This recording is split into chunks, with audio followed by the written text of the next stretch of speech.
Hey friends!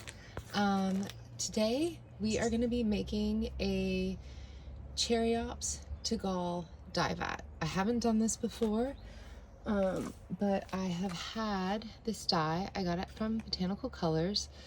I've had it for a while, and this is a process, so I sort of wanted to plan it out a little bit. It takes a month for this vat to mature. And what Ceriops is, it's a very precious dye stuff, and it's not something a lot of people have access to.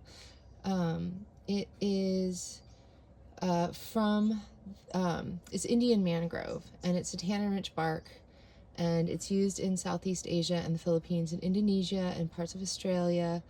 And it's very, very, very, very important, and like I said, it's precious. This comes from FSC Forest. It's a waste product for managing the forests, and let's see, how should I say this? So Threads of Our Life is an organization that is the reason why we have access to this dye stuff. And one of the other things that sets it apart is it's not like a weight of fabric situation. It's a certain amount of dye extract to a certain amount of water. So I have 100 grams, and I will be mixing that with 3.5 liters of water. This is the sheet. I printed all the information and highlighted what I needed to know from Botanical Colors website, and then I made myself like a quick reference note. And yeah, and so 100 grams of liquid will end up dyeing about 250 grams of fabric, a warm medium brown. Now, this is just part one, and we're just going to get this set up. So some of the things that I have, of course, is a heat source. I dye outside, so I've got a patio burner and a propane tank. This is my dye pot. It's non-reactive. Traditionally, it's done in copper. But if you don't have a copper pot, you can use copper pieces. You do not want to use like powdered copper. It's toxic. So this is a safe way to use copper if you don't have a copper pot and you're using a non-reactive pot. If you don't have copper scraps, and they're easy to get from, I got these from the hardware store, and then I scrubbed them down to make sure there wasn't any residue or anything on them. But you don't have to use copper. It's just traditional. And so I'm trying to follow the recipe and the information that Botanical Colors and Threads of Our Lives provided, so that I can sort of just learn as much as I can about the process in the correct way. Yeah, so let's get going. I have gloves. You'll need, okay, so you need, if you don't have a copper pot, you need a non-reactive pot and some copper scrap. This is my 3.5 liters of water and in a non-reactive container with a tightly fitting lid. You could use glass if you would prefer. Once the vat is complete, you end up pouring, you let it cool, and then you store it for a month. It takes a month to mature. I don't know if I already said that, but that's why I said it takes a little bit of planning. So yeah, mask, gloves. I don't know how fine this powder is, and I always try to be as careful as possible. So I'm gonna put my mask on once I open this up and get it in there, but I'll talk you through what we're gonna be doing. But yeah, heat source, non-reactive pot, copper scraps, 3.5 liters of water, 100 grams of Ceriops, a container that we can store it in afterwards, and our directions. I also have a big stirring spoon. Okay, let's get going. Yeah, first, let's, you know what I'm gonna do? We're actually gonna, we're gonna straight up read some of this. So yeah, 30 days for it to cure. use copper pipe if you don't have a copper pot. Storage vessel, water weight. Yeah, so we need to put the water in here, the copper scraps in here, get the heat turned on, and then slowly bring this up to a boil. So I won't make you watch the whole process. I'll do some cutting, but yeah, let's get that going. So take the lid off. I'm gonna go ahead and put my copper scraps in there. I've also labeled my lid, so when I transfer the liquid, I know exactly what it is and the date that I started it.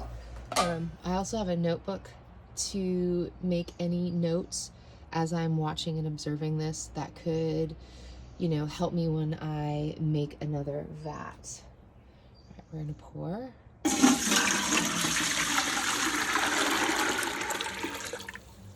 I chose kind of a bigger pot because it says that it can sort of foam, like you wait until it foams to turn it off once it's heated enough. And so this pot's, I think this pot's a little excessive. I could have used a smaller pot, but you know, it's what I chose.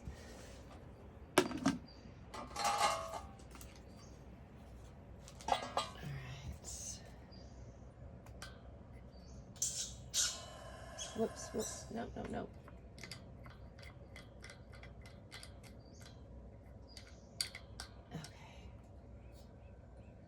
There we go. I did not have my off. My off was not turned off. There we go.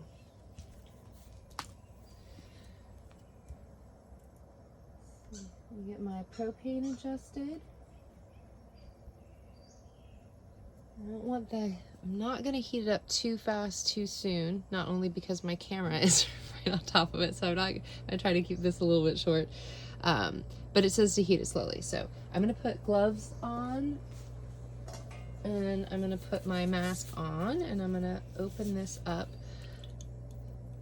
The water's pretty cool. I just want to see, yeah, let's see how this dissolves in cool water. It should heat up pretty quickly.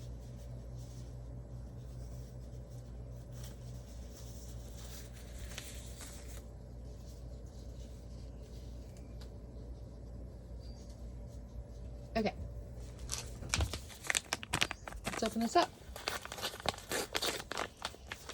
Botanical Colors also has a really great Feedback Friday if you want to find out more information about Threads of Our Lives and the project that they're doing to help with the preservation of the, oh, this is pretty, of the mangrove forests. It's really, really important that if you buy this dye, you get it from an ethical source. Yeah, I don't know if you can see that. It's really pretty. Let's just sprinkle. It says to slowly add and stir as it dissolves. So here's my ridiculously giant spoon. I'm gonna gently stir. Well, that's fun.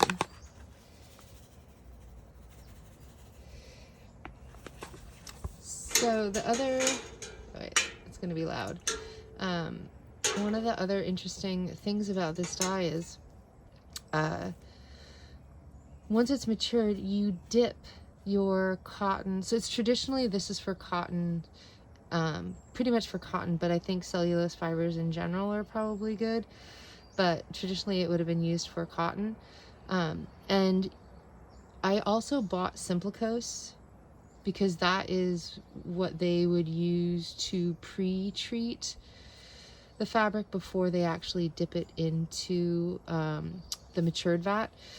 But that will be another video. But yeah, so you dip your fabric. It is a little powdery. I would wear a mask. I'm glad I have a mask on. I would definitely keep a mask on. So you would dip this and coat the fabric, squeeze out the excess, and then hang it not in direct sunlight. and I think let it dry. I didn't read through that part as much because there's nothing I can do about it now. That'll be in the next video. But there is a parallel sort of to how you use kakishibu, except that you want to expose to sunlight, where this, I don't know what happens if you do, it just affects the color. And they'll also dip the fabric in iron afterwards to darken colors. But yeah, so right now we're just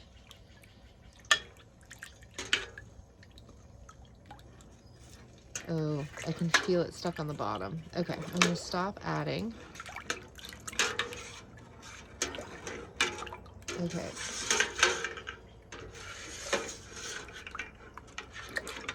So when you're adding this, if you are making a vat at home,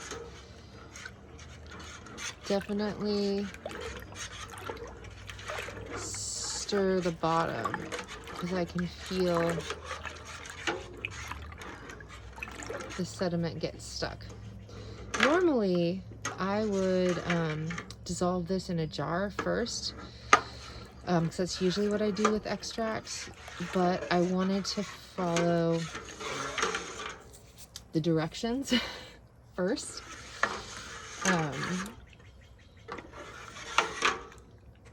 And they said to slowly add it into the pot, so I'm slowly adding it into the pot. But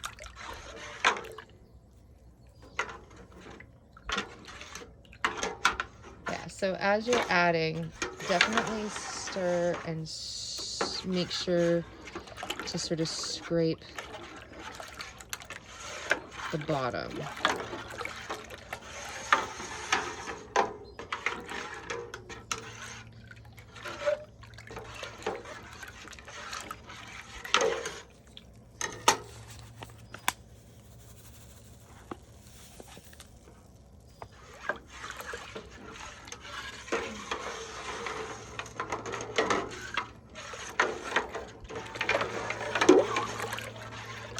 Very noisy.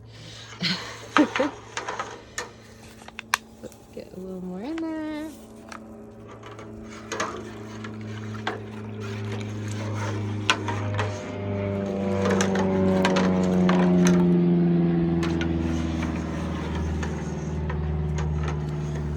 Say hello to the airplane flying by.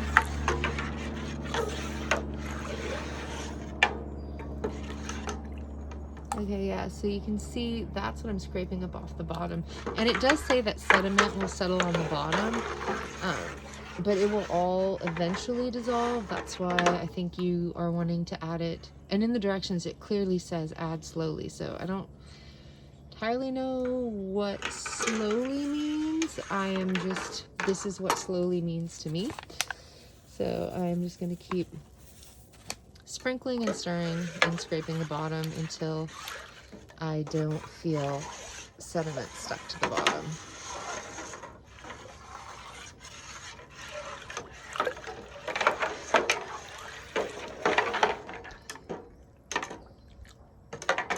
And there's some pictures on the Botanical Colors of a traditional vat. Okay.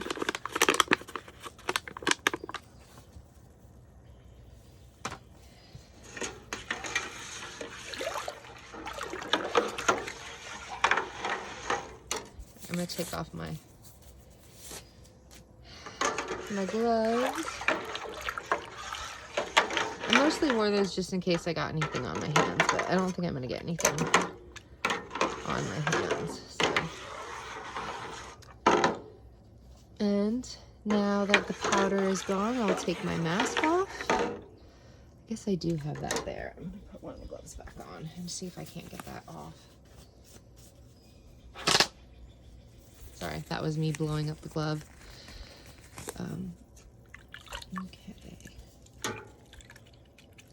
Yeah, my water's not super hot yet, so it's not a big deal. But you can see, like, see how rich that color is? Alright, I'm just checking the bottom again.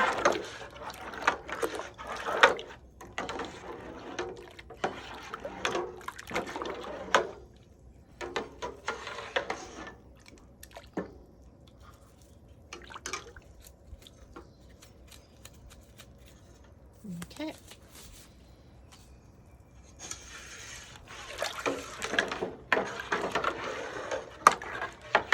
Giving that a good feel. I still have a little bit of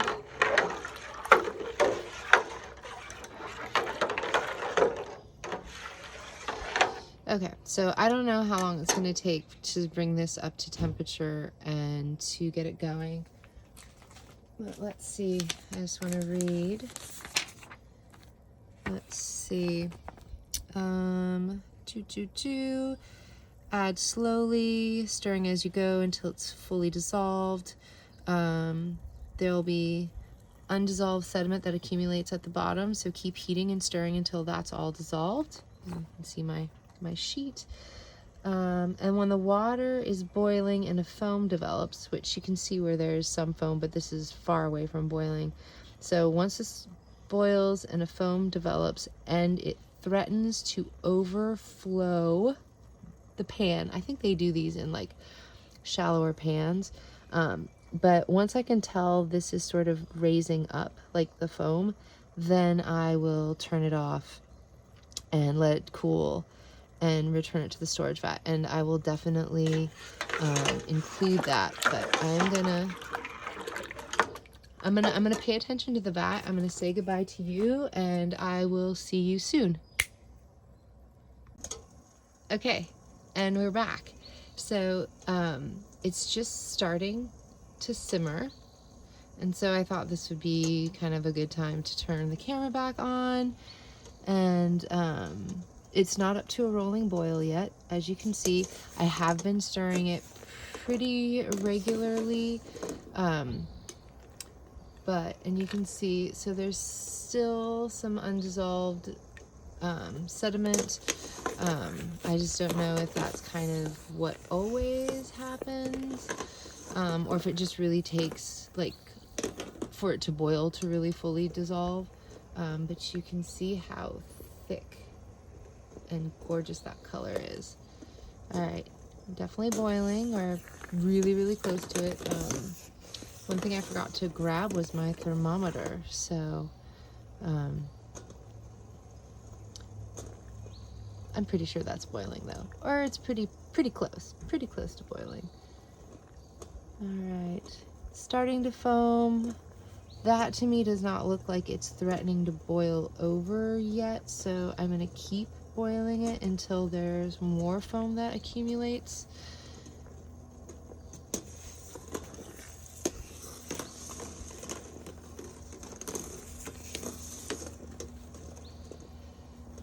I also did not set a timer, but you know, everybody's water is gonna boil kind of at a different rate depending on what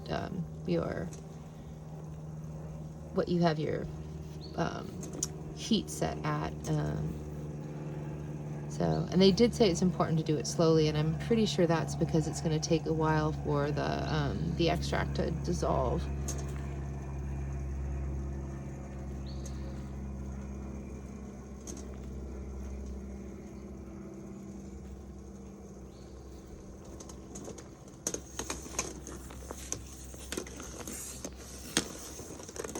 I feel very witchy right now. I am loving this. Very much like a potion.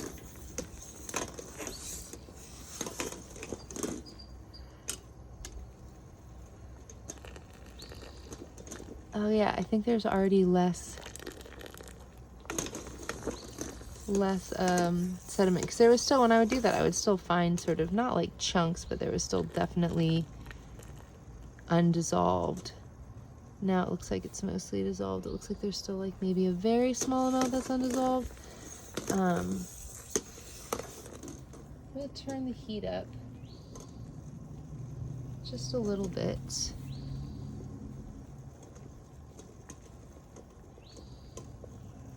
I'm gonna guess, so I set this up last night because I was gonna try to do the video then, but it was just too hot outside. I'm gonna say give yourself a good hour to do this, just for setting up and cleaning up and all that.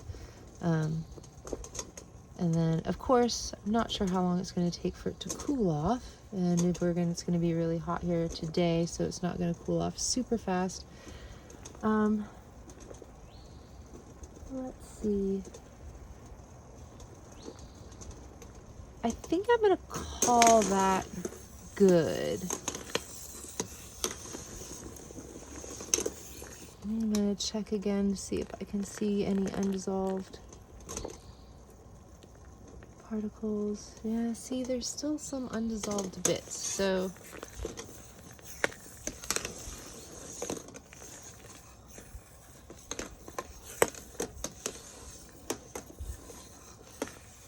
but if you go and you look at the pictures online, it looks like they traditionally these are done more in like pans.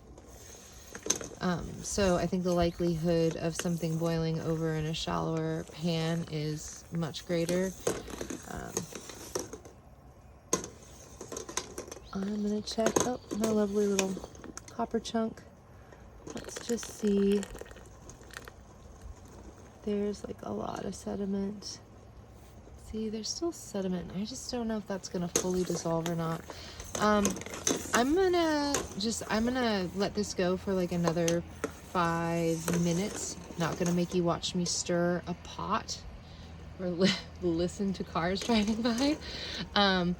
But yeah, I'm gonna keep checking on this for about 5 minutes. Then I think I'm gonna call it good, and I will see you once this is cooled and we transfer it into our non-reactive vessel. So I'll see you soon.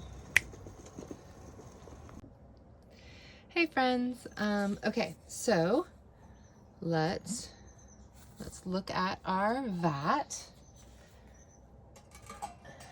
And I think it's cooled down enough to transfer into my storage vessel. Let's just give it like a little look. Sorry, that's a terrible sound. It feels good. I don't feel any like sediment on the bottom, or at least not too much. But yeah, it's a really, wait for the car to go by. It's really beautiful liquid, very saturated, very opaque, very thick. Yeah, as you can see, as it like clings to the spoon. It's pretty awesome. Okay, so like I said, here I have a non-reactive vessel. It's 4 liter. This should have 3.5 liters of liquid in it. And tightly fitting lid. I have the date on the lid, and now I'm gonna try to without splashing. So I have it in a bucket specifically so if I spill any, I can reclaim any spillage, since this is very precious liquid. And actually, this is not too bad. It's not heavy. I wasn't sure how heavy it was gonna be.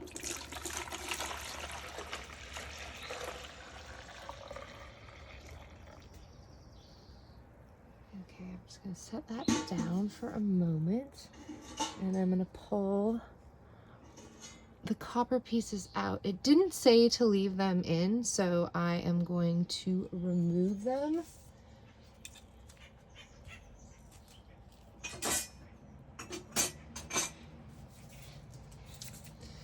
And let's just give this a good swirl. Looks like there's still a little bit of maybe some sediment in the bottom.